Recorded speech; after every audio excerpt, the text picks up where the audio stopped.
इस वीडियो में हम कक्षा 10 का प्रश्नावली 1.4 का प्रश्न नंबर 2 को हल करेंगे। तो चलिए स्टार्ट करते हैं इस वीडियो को।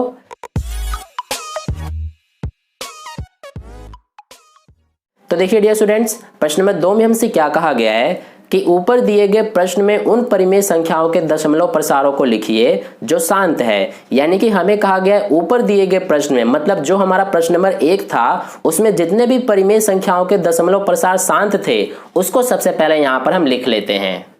तो देखिए यहां पर हमने लिख लिया है कि हमारे प्रश्न नंबर 1 में इन सभी के दशमलव प्रसार जो थे वो शांत थे।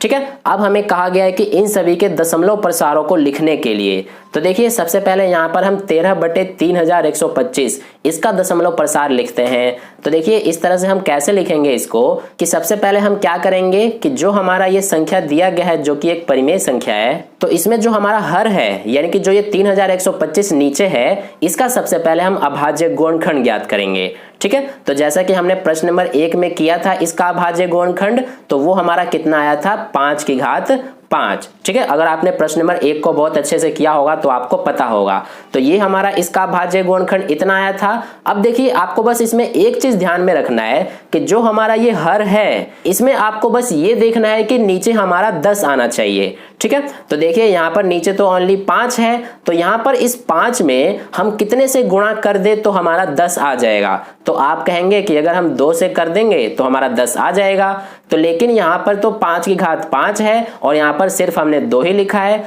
तो हमें क्या करना पड़ेगा कि इसकी भी घात को 5 ही करना पड़ेगा।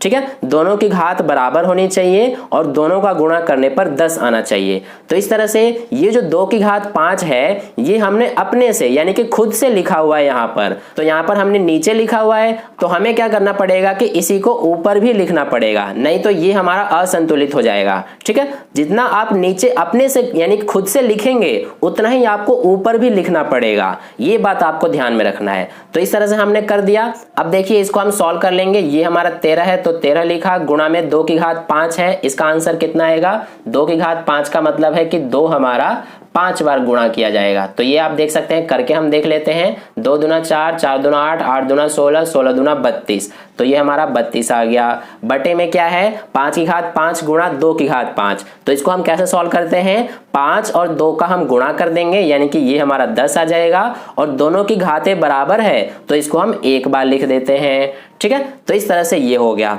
अब देखिए यहाँ पर हमारा 13 और 32 का गुणा होगा तो ये कितना आ जाएगा 416, बटे में 10 की घात 5 है तो इसको हम इस तरह से लिख सकते हैं, एक लिख करके ये वाला, और घात 5 है तो यहाँ पर 0 हमारा 5 बार लग जाएगा। ठीक है, अब देखिए इसको हम सॉल्व कर लेते हैं। तो ये हमारा क्या आ जाएगा, यहाँ पर देखिए 416 है और बटे में ये संख्या है, तो यहाँ पर आपको इससे भाग करने की जरूरत नहीं है क्योंकि इसका एक आसान सा तरीका ये है कि यहाँ पर आपको बस ये देखना है कि नीचे कितनी जीरो है। तो ये आप देख सकते हैं 5 जीरो है, तो हम क्या करेंगे कि पीछे से 5 अंकों के बाद दशमलव लगा देंगे तो हमारा आंसर आ जाएगा।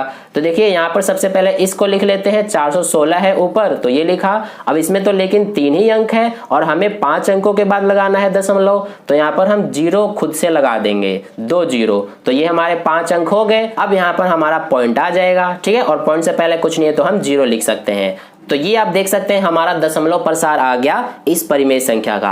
हमने यहाँ पर इस तरह से 10 लाने के लिए 2 से क्यों गुणा किया था, ताकि हमारा इस तरह से आ जाए और हमें भाग भी ना करना पड़े इससे, और हमारा इस तरह से आसानी से दशमलव प्रसार ज्ञात हो जाए। ठीक है, तो यही हमारा यहाँ पर आंसर है। तो इस तरह से हमने दशमलव प्रसार ज्ञात कर लिया पहले वाले परिमेय संख्या का। अब हम इसका सेकंड वाले का करते हैं जिसमें हमें दिया गया 17/8। ठीक है, तो देखिए सबसे पहले हम इसमें भी क्या करेंगे कि जो ये हर दिया गया है यानी कि नीचे जो दिया गया है इसका सबसे पहले हम अभाज्य गुणनखंड ज्ञात करेंगे। तो ये हमने प्रश्न नंबर 1 में किया था, तो ये हमारा आया था 2 की घात 3 और ऊपर जो है वो हम वैसे ही लिख देंगे।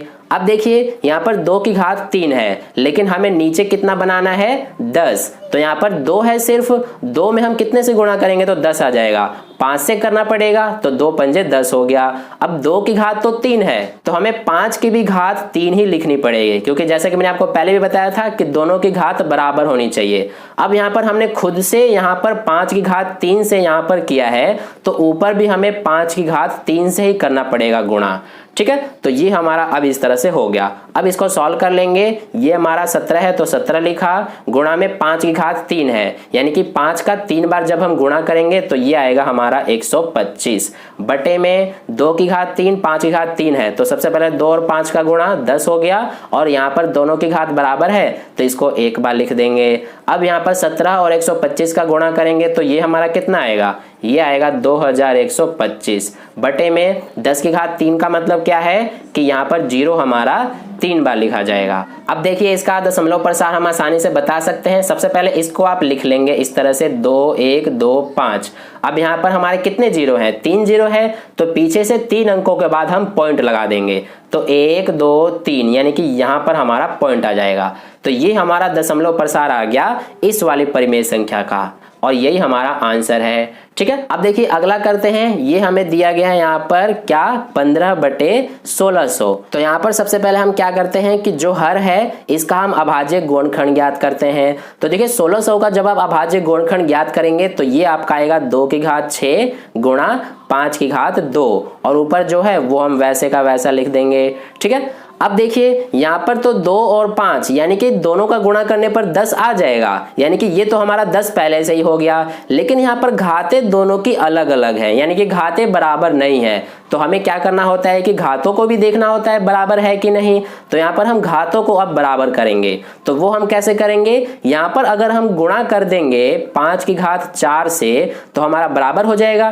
क्योंकि 2 की घात 6 है और पहले से हमारा 5 की घात 2 था सिर्फ, यानी कि बराबर नहीं थे 2 और 6। तो यहाँ पर हम अगर 5 की घात 4 से गुणा कर देंगे तो देख सकते हैं यहाँ 5 की भी घात यहाँ पर 6 हो जाएगा, 2 और 4 6, और 2 की भी घात 6 पहले से ही है, तो अब दोनों की घातें भी बराबर हो गई और हमारा गुणा करने पर भी 10 आ जा रहा है। ठीक है, तो यहाँ पर आप देख सकते हैं कि हमने खुद से कितना यहाँ पर लिया है, तो यहाँ पर हमने 5 की घात 4 लिखा है खुद से, तो ऊपर भी हमें वही लिखना पड़ता है जो हमने खुद से लिखा हुआ है। ठीक है, तो ये हमने लिखा था तो यहाँ पर ऊपर भी लिख दिया। अब इसको सॉल्व कर देंगे, तो देखिए ये हमारा 15 है तो 15 लिखा, गुणा में 5 की घात 4 है, यानी कि 5 का जब आप 4 बार गुणा करेंगे तो ये आपका आंसर आएगा 625 बटे में क्या है, 2 की घात 6 और 5 की घात 2, 5 की घात 4 है, इसका मतलब है 2 और 5 का गुणा करेंगे तो 10 आ जाएगा, और दोनों की घात 6 6 है, इसलिए इसको एक बार लिख देंगे। ठीक है, अब इसको सॉल्व कर देंगे। 15 और 625 का गुणा करेंगे तो ये आएगा 9375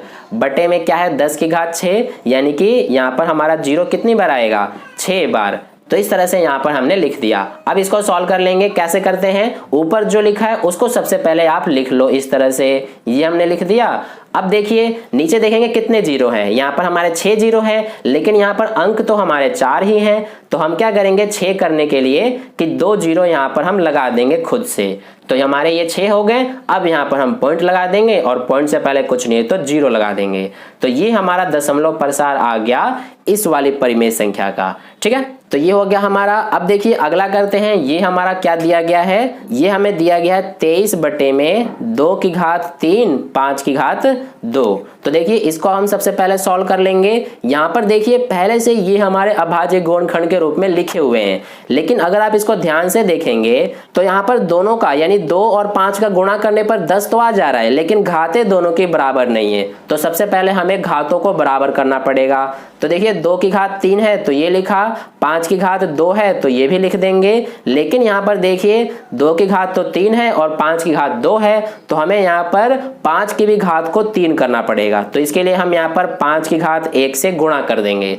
तो ये यहाँ पर दोनों की घातें बराबर हो जाएंगी। ठीक है, अब देखिए यहाँ पर हमने खुद से यहाँ पर 5 की घात 1 लिखा है, तो ऊपर भी हमें 5 की घात 1 खुद से लिखना पड़ेगा, क्योंकि जो हम खुद से लिखते हैं वो हमें ऊपर और नीचे दोनों में लिखना होता है। अब इसको सॉल्व कर लेंगे। ये हमारा 23 गुणा 5 की घात 1 है, यानी कि 5 माना जाएगा, तो 23 गुणा 5 ये हो जाएगा 115 बटे में यहाँ पर 2 और 5 का गुणा होगा तो 10 हो गया, और दोनों की घात 3 3 है तो इसको एक बार लिख देंगे। अब इसको सॉल्व कर लेंगे। कैसे करेंगे, ये हमारा 115 है बटे में 10 की घात 3 का मतलब है यहाँ पर 3 बार 0 आ गया। अब इसको सबसे पहले यहाँ पर उतार देंगे, और नीचे कितने 0 है 3, तो यहाँ पर पीछे से 3 अंकों के बाद पॉइंट लगा देंगे, तो यहाँ पर पॉइंट आ जाएगा, और पॉइंट से पहले कुछ नहीं तो 0। तो ये हो गया हमारा आंसर। ठीक है, तो इस तरह से छठा भाग सॉल्व हो गया। अब बाकी के भागों को हम आगे कर लेते हैं। अगर आपने इसको नोट नहीं किया है तो वीडियो को पॉज करके कर सकते हैं, नहीं तो स्क्रीनशॉट ले सकते हैं, नहीं तो मैं आपको इसका स्क्रीनशॉट अपने टेलीग्राम ग्रुप पर भी सेंड कर दूंगा। अगर आपने टेलीग्राम ग्रुप ज्वाइन नहीं किया तो ज्वाइन कर सकते हैं, उसका लिंक आपको इस वीडियो का डिस्क्रिप्शन में मिल जाएगा। तो चलिए अब हम बाकी के 2 भागों को सॉल्व करते हैं।